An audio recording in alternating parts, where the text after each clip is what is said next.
Welcome to Innovation Launchpad. This is new tricks for an old favorite, and it will be dedicated to Perusall updates. Oh, there's a delay, but there will be another screen coming up. All right, so if this is your first session or you just need a refresher because it's been a while, you may be asking, okay, I'm here, but what is Innovation Launchpad? It's a series of webinar sessions that explore varying educational tools or solutions that may enhance course developments. So we share and discuss the functionality, purpose, and design opportunities that could be adopted into your online course. So it's really just to get information out there and discuss new or old things. All right, so today's wonderful, amazing presenters, we have Selena Kostecki from the Instructional Technology team. We have Stephanie Lancaster and Marquita Powell from Instructional Design and Development. And then you have me, Megan Massey, and I'm just here to help you along the way and host and hopefully answer any questions at the end. So what is today's session? We're really going to This session's about new features. So our knowledgeable panel of presenters will introduce and explore. There's several new Perusall features that rolled out, and they are intended to really deepen student interaction and streamline learning objectives in your course. So things that will be discussed, we're going to introduce the new peer review functionality and just the benefits of peer review. We're going to explain the role of stage threads and how it can support more meaningful conversations, review scoring, because that's always important, and demonstrate how to apply these features in your course.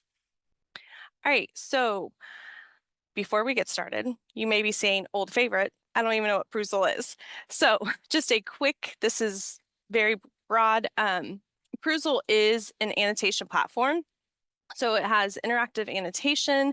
Students can highlight passages, add comments, and ask questions directly within text. It is social discussion. So Perusall encourages students to engage in these discussions with their peers and with the instructor about these assignments, these readings. And they do have a diverse content type. So it can be an ebook, documents such as PDFs or Word. It can be a picture, an image. So there are different varieties that you can annotate and discuss as a class in your course. So that's Perusall in a very small nutshell. There's so much to it, but there's going to be new features that are even more amazing. So I'm going to pass it on to Selena, who will talk about peer review assignments. Thanks, Megan.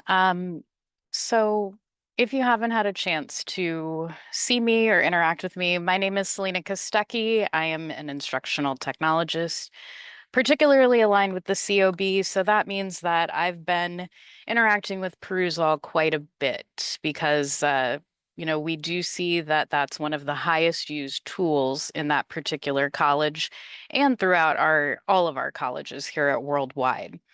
So one of the things that we're super excited about is that not only is Perusall a highly used tool, but peer review assignments are something that already exist within the assignments that we offer throughout the colleges.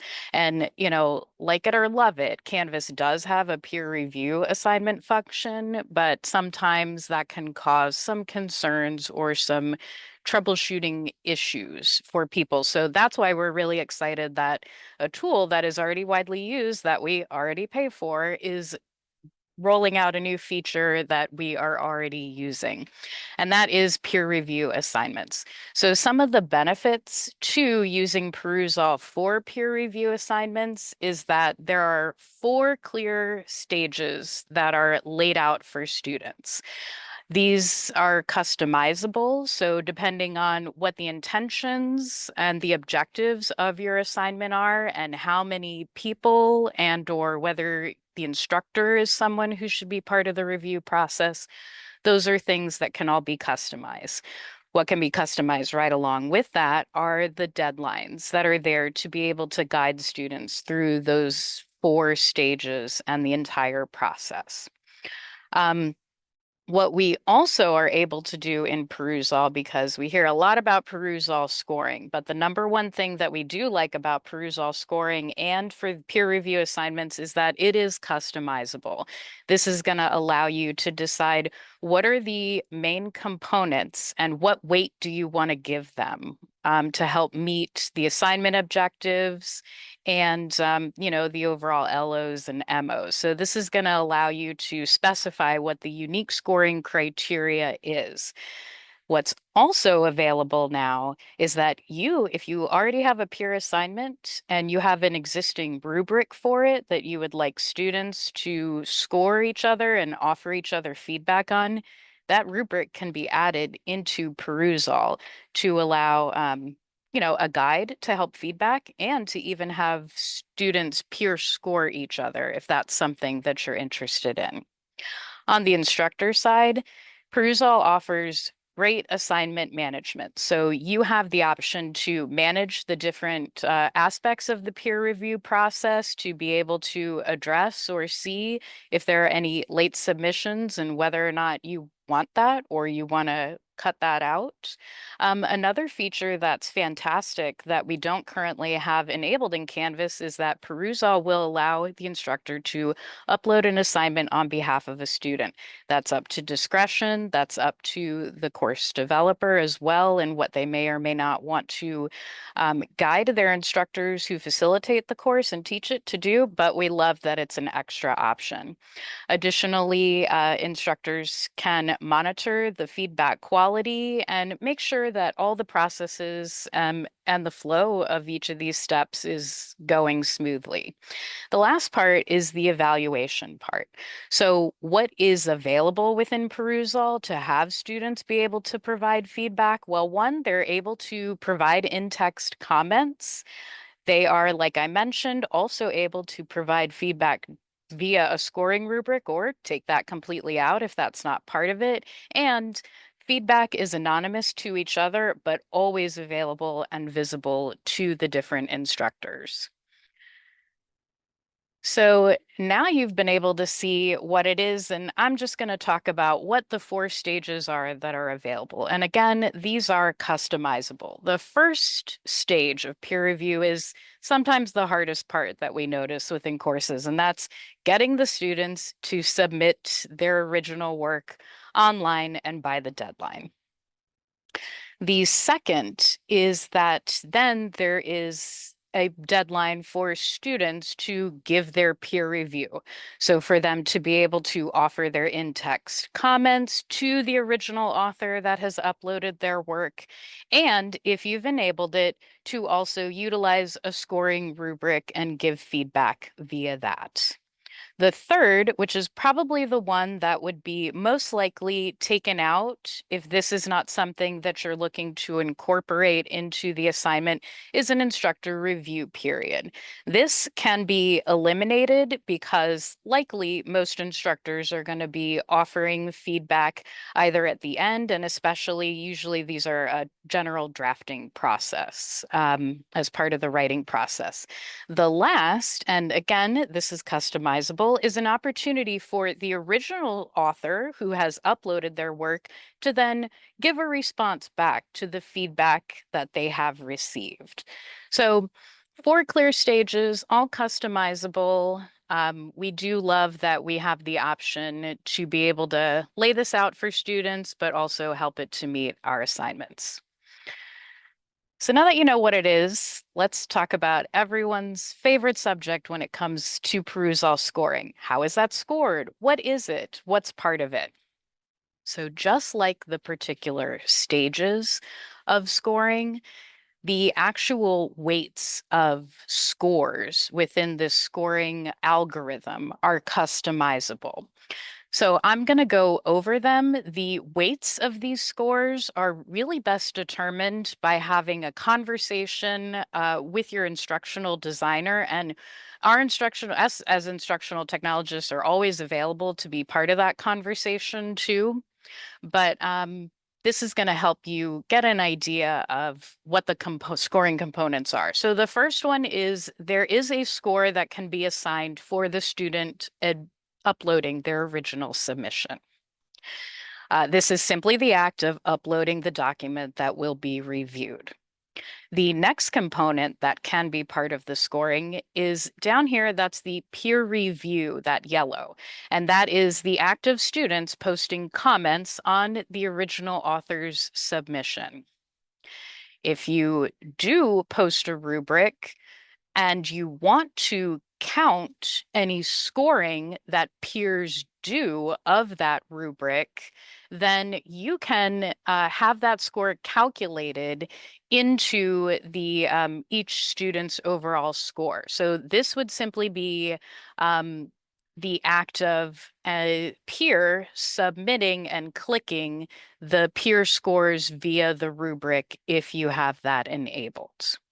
The second part of that would then be this blue, which would be an average or an aggregate of rubric scores that were received. So if the original author has had 3 peers review their work, and that would take the average of those scores if you have decided to upload a rubric and have peers score on that. And then the last component is how much, if you want to enable this in the instructions, um, is having the original author provide feedback, post comments on whatever the peers have offered for their assignment.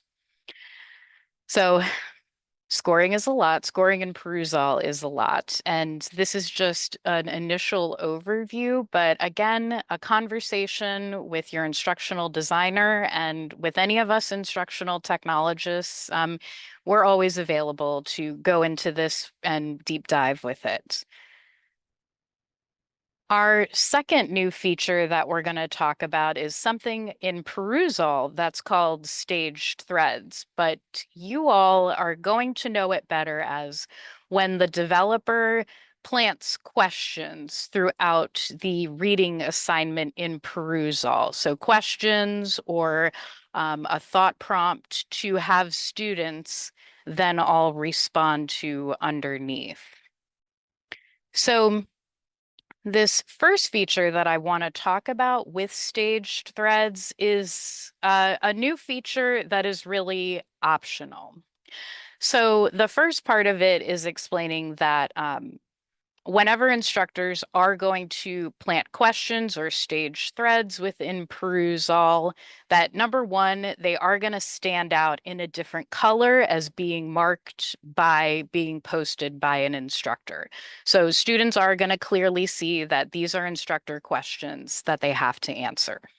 The optional part is then, like in Canvas discussions, Perusall will allow instructors, whenever it's best deemed appropriate for the activity, and you've had a conversation with your instructional designer, it will allow instructors to hide all other student replies from a student until they have posted their response. So once a student does respond, they're going to be able to see all the other responses and participate in the discussion. Again, this is an optional, customizable feature. It's not going to fit all assignment situations, and Marquita's going to talk about that in just a little bit. But this is one new feature that you have available to you in Perusall. Here we are with scoring again, though. I would say that while hiding replies is optional, knowing how your scoring will be affected if you are planting questions in your Perusall assignment is important. So if you have ever worked with Perusall for a while, or you've facilitated Perusall within a course that you've taught, these are the traditional scoring elements that are in there. It is comment content, opening the assignment, interacting to the end, getting responses, having active engagement time, upvoting, and quizzes. However, what we're going to focus on are just 2 components when it comes to using stage threads or planting questions. The first one we want to talk about, and we would say again that this is not optional. When this is best practice, when you are planting questions within the Perusall assignment. The first one is the comment content. So, comment content is traditionally the largest area of the assignment that students will get their grade from, right? Because this is them demonstrating and interacting with not just the material, but each other. And the quality of that is also going to be measured through Perusall's grading algorithm. So it's simply the number of comments that they make and the content of it. What best practice is that if you are planting questions in your Perusall assignments, then the number of instructor questions that are planted should really match the number of required comments from students. And again, this is something that you can easily go in and correct and have a conversation with your instructional designer if there are ever any questions about it. Again, your designer and instructional technologist as and developer can all get together. And if you are not a developer, but you're an instructor who is facilitating Perusall in a course, please feel free. We, as instructional technologists, have bookable time for you to be able to make a meeting with us at any point in the term and ask questions, troubleshoot any issues, and help, just get up to date on any of these Perusall features. The second area that we're going to focus on is this tricky named scoring component that's called getting responses. So when we think of traditional discussions, we think of how many peers are you replying to? But what's different in Perusall is that Perusall is not tracking how many times that you are replying to a peer, it's actually only tracking how many of your original comments elicited a response from other students. So, for example, if you made 4 comments in a Perusall activity and 1 comment received 3 replies, you're only getting credit for 1 because that is only 1 comment that has elicited a response from other students. Now, here's where it even gets trickier. If a instructor is planting a question, what are all the students doing? They're replying. So, how would it be possible for them to do another reply to each other? So a lot of times people are putting a value in the getting responses that are, in the 20s, thinking that this is all about replies to each other. But in reality, if an instructor is planting questions, the getting responses number should really be 0 or 1 because the expectation isn't really that students are replying to each other. The expectation is that they're only replying to the instructor's planted question. A lot of times, this can cause some confusion for students, for instructors, because grades are calculated and people are wondering, wait a minute, why did I get that? So, this is just really a best practice when it comes to scoring for staged threads or planted questions. And I think I've talked enough. If you're if you're not sick of Perusall scoring yet, then we're going to change the subject, and Stephanie is going to go ahead and start talking about best practices for facilitating these features. Thank you so much, Selena. That was fantastic. So if you're not familiar with me, my name is Stephanie Lancaster, and I'm the Senior Instructional Designer for the College of Arts and Sciences. Today, I'm going to talk to you just a little bit about some best practices for the peer review assignments. And then Marquita will get to the other best practices. So above all else, the one thing to take into consideration when using Perusall as a tool or even using the peer review assignments is that the learning outcomes should drive that decision. It should not just be a tool that's put into a course just because you'd like to use the tool. It should serve a purpose, but even more so with peer review assignments, it should go with the course goals and outcomes.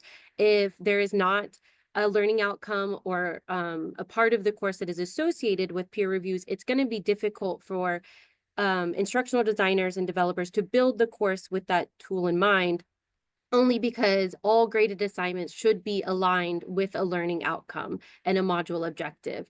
And so that's something to keep in mind as you're working on a course, be it a writing course or any other course, like a capstone that involves large writing projects. However, one of the best things about Perusall and peer review assignments is that it doesn't have to be for just writing assignments. As Selena mentioned earlier, this could be used for video assignments, PowerPoint presentations, charts and graphs that are created by the students. Pretty much any type of document or MP3, MP4 can be uploaded to Perusall for peer review, and students can provide comments on that. So to break it down a little bit, essentially kind of what Selena talked about is that if you choose, and it works with the course, to use Perusall for peer review assignments, then the students would be uploading something specific. So like I said, it could be a document, a Word document, it could be a video presentation they've created, it could be some type of website that they've created. Anything could be pretty much annotated in the platform. And so they'll upload it and then go through the process where a peer reviews that assignment. An instructor, like she said, can look at the review. And then the best part about Perusall is it creates engagement. So after that review is done, there's time for the original student to go back and be like, why did you happen to mention this? Or here's the answer to your question that you might have had. Do you think I should have worked it into the paper a little bit better in this place? And so it really creates a learning opportunity for both students to see the benefits of peer review. And in a little while, resources will be shared with you. And one of those is on the various benefits of peer review assignments and how they can help in all courses, not just writing courses. Now you might be thinking, well, Canvas already has peer review. Why do we need to go to a different platform to do this? Well, I'm going to break that down for you a little bit. There are various options. You could use Canvas. You could use something like a Google Doc where you can see annotated comments, or a Word doc with annotated comments. However, there are many benefits to using Perusall. So first of all, peer review assignments, just the actual feature. It can be very convoluted in Canvas for both instructors and students. When do you turn something in?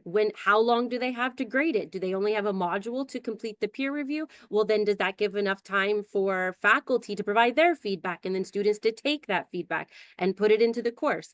For the next assignment, with Perusall's 4-stage process, it's very clear what the due dates are, when students will get the assignment, when faculty will have a chance to review it, and then when students have a chance to engage with that document. Now, granted, it is 4 stages, so you do need to kind of build that time into the course. It's not something you can do all in one module.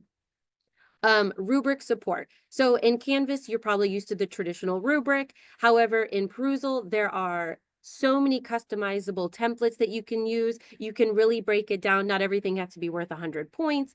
You can have free response. So there's a lot of different ways for students to engage with the document or whatever they may be, the assignment that they're reviewing, rather than just the traditional rubric that's in Canvas. Anonymous reviews. So this isn't typically chosen, but it is obviously a way that you can go about doing peer reviews, is anonymously from students. In Canvas, when you upload an assignment, traditionally faculty use what's called the doc viewer. It's where you use the annotation tools. You can highlight, underline, strike through something. And that is not possible to be anonymous. So you can only really upload a document and then people use the rubric to provide feedback. Whereas in Perusall, everything can be anonymous. The annotations can be anonymous. If you want to add a GIF that's like, what does this mean? Question mark. You can, all of that's anonymous. The rubric is anonymous. However, in Canvas, it's only the rubric that's possible, or feedback comments. You cannot annotate anything. in-text commenting. So in Canvas, it's the basic, you highlight something, you leave a comment, it's a question. In Perusall, there are so many different options. You could upload videos, like maybe you could elaborate more. Here's a resource, or you can insert hyperlinks. Maybe here's another resource you can think about. Like I said, you can add GIFs. And your students are using GIFs in the outside world, why not bring it into the classroom as well? Integration, of course, obviously the Canvas peer review feature is inside the platform. However, Perusall is already a seamless integration. It's very easy for students to use. Students enjoy the platform. It's not difficult to navigate for both faculty and students. So that's something to keep in mind. The analytics. In Perusall, they are endless. You can see how much engagement is happening, how many responses are happening, how many comments, how long did they spend on the document. It is very limited. In Canvas, you basically see, did they open it? Did they submit it? Whereas in Perusall, you can see all of the analytics plus more. And then late submission handling. Obviously, we have certain guidelines that we follow regarding late submissions, but specifically in Canvas, it's manual. You have to change the date if you're going to accept it, or you have to submit it for them. In Perusall, there are various deadlines that can be set, and they're a little bit more flexible. And then also that you can apply penalties if that's part of it. So to recap a little bit, obviously the course design is not going to be like, use Perusall, this is how. You have to think about it a little strategically. Does the course support the tool, not the other, or does the tool support the course, not the other way around? And which platform is better for the students? I think it's Perusall, but just saying. But now it's Marquita's turn to talk a little bit about this platform.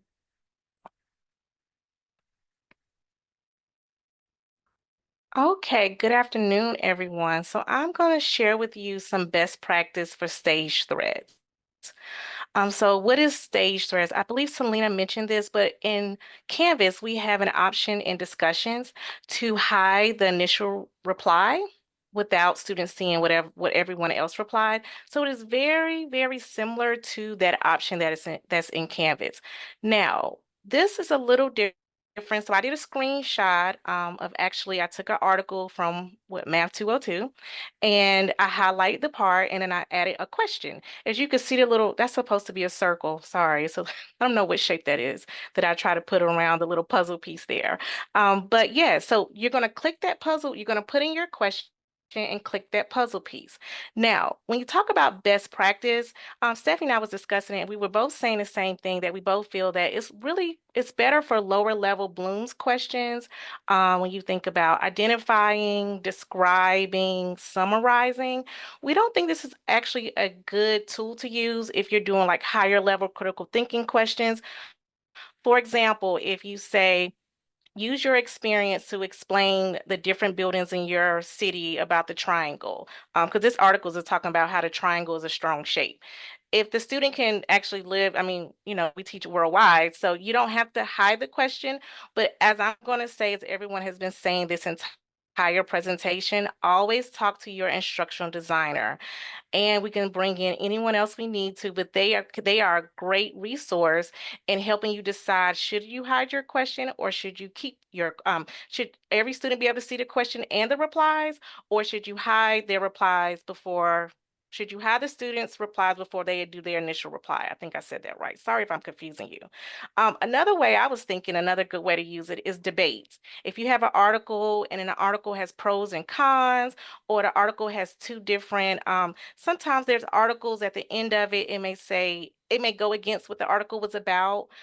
You can have the student say, okay, letters, if your name starts with A through F or A through a certain letter, I want you all to do this question. And if your letters are K, L, okay, gotta remember my alphabet, L through Z, then you'll do this question, and then they can go back and you can tell them to, okay, I want you to reply, and I want you to, debate with them, encourage students having a different opinion. And also it's good to encourage students, even if they believe one way, to try to think the other way. That's just really good for critical thinking and life in general.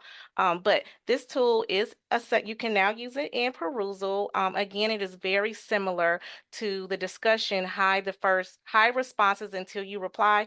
Very similar, but as I'll reiterate over and over again, as we already heard, if you have any questions, you're not sure if this is a good way to use the tool, always contact your instructional designer. If they can't help you, we have ID2s and we have seniors, we have directors. We all can come together and just figure out what's the best way to use this tool in Perusall. And, and that's all. All right. All right, thank you. All right, so we are going to, if my slide changes, it's only delayed for me. Do you notice that? All right, so we are going to move on to the roundtable portion. So all of our presenters will be involved with this and available to ask questions or speak into anything, but this is dedicated time for you all to ask questions, share stories, speak about strategies. It's really just an open discussion to freely speak about Perusall and your thoughts on that. So you can go ahead, you can unmute, or you can turn on your video, or you can comment in the chat, whatever you are comfortable with. But this really is your time to have these wonderful, knowledgeable presenters here to answer any questions you may have. So I'm going to open up the floor. This is your time. Yeah, hi, I have a question. This is Tony. Can you hear me okay? You're Yep. good, Tony. Oh, good. Under the peer review, with the peer reviews, I've noticed, and you mentioned it earlier, that they would normally have until Sunday to turn it in, but that doesn't give me time to make any comments or them to make any changes to the assignment that they have to turn in next. So I've been going in and posting that, please post whatever you have by Tuesday, no matter what state it's in, to start getting some comments, and that gives people a chance to respond.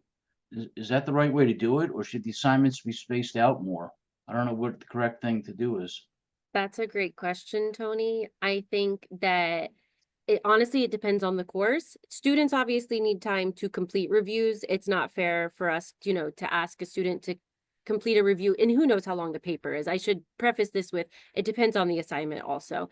But if it's a longer paper, it takes students time to read and respond, and they're not used to reviewing things as quickly as a faculty member as well. It takes them a little bit longer to go through the review process, or we would hope it would. We want them to actually work at it. So with that in mind, I think spacing it out obviously is a little bit better. If you're doing a peer review assignment, essentially one module, you have a student complete the assignment. Then the next module is the actual peer review of that assignment. And then the week after that, they have a week to submit the final draft. Or maybe you even build in an extra week in there so that students have a little more time to take the feedback that's been provided to them. Depending also, where in the course we're at, or how, like I said, how long the assignment is. If it's just maybe like a 3-slide presentation, I don't know that they necessarily need 3 weeks to fix it. But if it's a longer research paper or something, that should be taken into consideration. Excellent. Is there Thank you so much. is there a specific course you're thinking about, Tony? We could talk privately. Okay.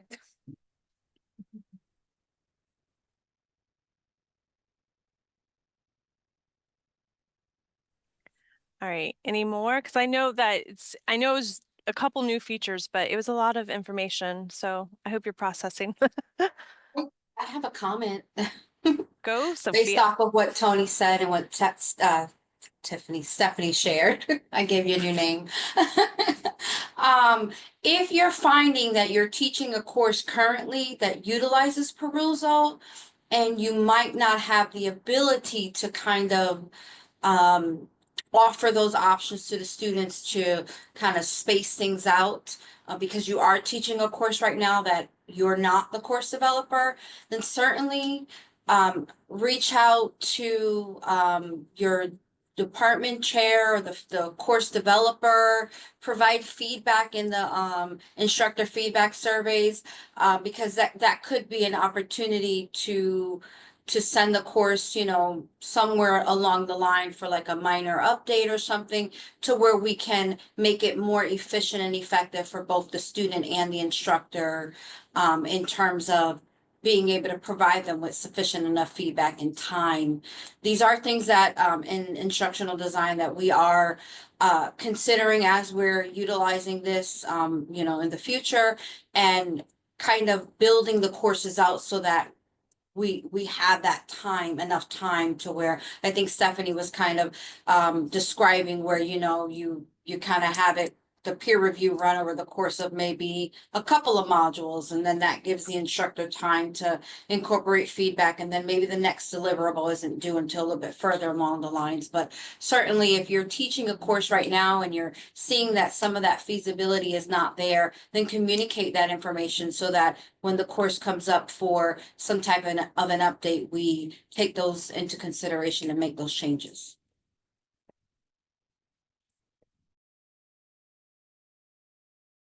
Yes, ma'am. All right, any more? There's nothing really going on in the chat. So I just want to make sure if somebody wants to unmute or ask anything, I give them a moment. I'll ask a quick question. Okay. Perfect. Yeah, I couldn't find the hand raise, so I was just figuring out the best time to jump in. No, a follow-on comment or question to that.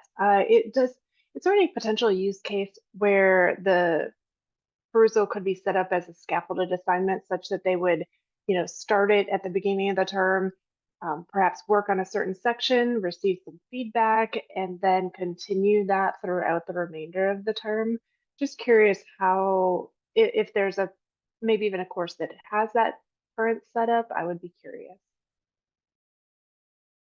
Selena might be able to speak to this because she helps with Perusall a lot and integrations. I don't think there's a current course that has it scaffolded right now. The scoring might make that a little bit difficult to span over an entire course period. But it's definitely something that we could look into, and whoever, if you're thinking about a specific course, obviously the instructional designer that you're working with would be able to look into that. But it probably would benefit the students to try, you know, to spread it out and scaffold it a little bit and provide. I will say this though, the actual peer review process is over multiple modules. It would not be done in one module with the upload, the feedback. If you did it the full 4 steps that Selena talked about, that would be over multiple modules. What I can add to that is, to my knowledge, there's no course that is currently using the peer review feature within Perusall. Perusall doesn't really roll out their updates as frequently as maybe that they should. So that's why we also wanted to take an opportunity together to share these with you, because, you know, as you can see, they're relevant to what you all are doing in your courses. Now, as far as the idea of being able to extend the Perusall assignment over perhaps a course, you know, in theory, I think it could happen. It's certainly something that is different than what we're currently doing. And I think it would be worth a look if anyone is thinking of wanting to maybe experiment with that. And, you know, we can even, along with your instructional designer and any developer that's interested, and us on the instructional technology team can even set up a mock, you know, Perusall assignment and what that might look like. And when we get the ability to work together and test it out, we get to see, oh, I didn't see this snafu coming up, or, you know, I don't know that it's feasible over a whole course, but it would be really cool to do it over 4 modules. And so I think the sky's the limit. It's just taking the opportunity to communicate with each other and, you know, test it out and see, like, yeah, here's the idea, and, you know, what do we really want? I was just gonna add one thing that's kind of related. I think that Perusall is definitely an underutilized tool at Embry-Riddle Worldwide. I think it offers many features that we don't necessarily take advantage of, even things like annotating videos and annotating other documents than literal articles or websites, even, you know, annotating presentations, websites, things like that, charts even. So it's really useful in any course. in some way, including the peer review feature. But I think even what Marquita spoke to earlier about the hiding responses for, lower level blooms, if it's 2 + 2, it's going to be 4 for everybody. So we're going to hide the responses, but if it's, higher level, then we don't necessarily have to do that. But there's always something that students can comment and engage with on content. And in a world where Gen AI is writing some of that content for them now, this also really kind of helps students to engage directly with the material in a way that faculty can see it happening in real time. So I just want to give a shout out to the tool because I think it's fantastic. I agree. Shout out to Perusall. Okay, so we're going to go ahead and wrap up. We do have, again, I have the nice delay. We do have some resources for you guys for Perusall if you want to, gain more knowledge and kind of just search things on your own. Everything to, Perusall, they have their own like YouTube channel. They have an academy where you can go through different levels. You can become a master. And then we have some great articles on the actual benefits of peer review and it's a positive. So if you want to read any of those or go through Perusall, I did drop those in the chat, so they are there for you. I feel like we should play music while I'm waiting for my delay. Okay, I'll hum. I can't sing. So also, as always, Academic Innovation is here to support you. So if anything you need for your live course or navigating your academic tools within your Canvas course, please reach out to Learning Support and Development. And then, of course, you have the instructional technology team. Please reach out to us about any new or even current course technologies that are in your course, but there's always ones maybe you don't know about. So if you want to know more about Perusall, if you want to know about tools that are out there, instructional technology, our team does have Q&A sessions. I know Selena spoke into that, but you can, and I'll actually put that link in the chat also. Click on it. You can book any 3 of us. We are aligned by college. So if you know who you belong to, you can select, but also, I don't even know who I belong to. So you can pick any of us. We are all here for you to either talk about Perusall or Canvas in general. But I will put that in the chat also. And then, of course, you always have our CTLE for best teaching practices and faculty resources. They are always ready to assist you through all your phases of teaching. They are the rock stars. So, IT support. So anything technical that we can't answer because it's technical, reach out to them, get a ticket, they'll respond to you. And then we also have, dun, dun, dun, there's your music. A survey. We want your feedback. These sessions are for you and we want them to be a value of your time. So feedback on maybe things you did like, things you want to revisit. Maybe it was 2 years ago since you heard about Perusall, or things that didn't work. We're here, we want to know, we want to make this valuable for all of our time. And I'm going to put that link also in the chats. Sorry, I'm going slow now. And then you can tell us how you feel about us for real. Let me just get that for you. All right, it should be in the chat also. And then, see, humming, dun, dun, dun. Okay. Also, stay tuned. We won't be doing any Launchpads during the summer. I know you're gonna miss us, but we will be back here, right here, 2 o'clock in September 3rd. It's always that first Wednesday. And then if you do start to miss us in Launchpad and just want to see our faces, please remember all these are recorded and the presentations will be posted on the faculty resource site page or on the RCTLE TV page, past ones too. So you can go back and look at those. And then thank you so much for joining us. And like I said, be back here September 3rd. You'll have new people, maybe, you never know, but stay tuned and have a great week and a wonderful summer. Thank you guys. Bye.